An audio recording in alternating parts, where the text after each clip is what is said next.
ലേലച്ചിട്ടിയോ? ആ ലേലച്ചിട്ടി. അതായത് ഞാനൊരു 100 പേരെ ചേർക്കും, 1000 രൂപ വെച്ച് 1,00,000 രൂപ. ആ നിനക്ക് വേണമെന്നുണ്ടെങ്കിൽ നീ വിളിക്കണം.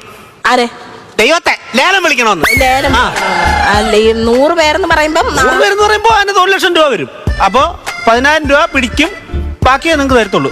1,00,000 10,000 എത്ര ഉണ്ട്? എത്ര ഉണ്ട് പറ. 1,00,000 10,000 എത്ര ഉണ്ട്? അത് കിട്ടും നിങ്ങൾക്ക് പറ. 0. ആ 0 0. 0 1,00,000 10,000 എത്ര ഉണ്ടെന്ന് അറിയത്തില്ലേ? ചുമ്മാ അങ്ങ് ചേർന്നേക്കോ ചിട്ടിക്കില്ലേ? ഇവിടെ ഇരിക്കും, ഞാൻ പറഞ്ഞുതരാം. അല്ല വേണമെങ്കിൽ ഞാൻ ചേരാലോ. വേണ്ട, ഞാൻ പറഞ്ഞുതരാം. ഇത് പഠിപ്പിച്ചിട്ടേ ഞാൻ പോകുന്നുള്ളൂ.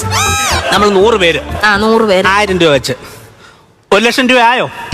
100 പേര് വെച്ച് 1000 രൂപ, 6,00,000 രൂപ. ഇത് 0 പെട്ട് കളിക്കാൻ ഇട്ടേക്കുന്ന 0 അല്ലേ, വിലയുള്ളതാണ്. അതിനകത്തുനിന്ന് 10,000 രൂപ ഞാൻ പിടിക്കും. അതെന്നാ? അല്ല എനിക്കെന്തെങ്കിലും വേണ്ടേ? ഇപ്പഴാ മനസ്സിലായി. ബാക്കി എത്ര ഉണ്ട്? ആലോചിച്ച് പറഞ്ഞാൽ മതി, പെട്ടെന്ന് പറയാൻ പറ്റില്ല. നീ നല്ല ബുദ്ധിയുള്ള വേണല്ലേ, നീ പെട്ടെന്ന് പറയാം. എനിക്കറിയാം, പറ. 190. അല്ലടാ, അതല്ലല്ലോ. എന്റെ പൊന്ന് വീണേ, 1,00,000 100 പേര് 1000 രൂപ വെച്ച 1,00,000 ആണോ? അത് പറഞ്ഞല്ലോ. ആന്നു. 10,000 രൂപ ഞാൻ പിടിക്കും. ബാക്കി എത്ര ഉണ്ട്?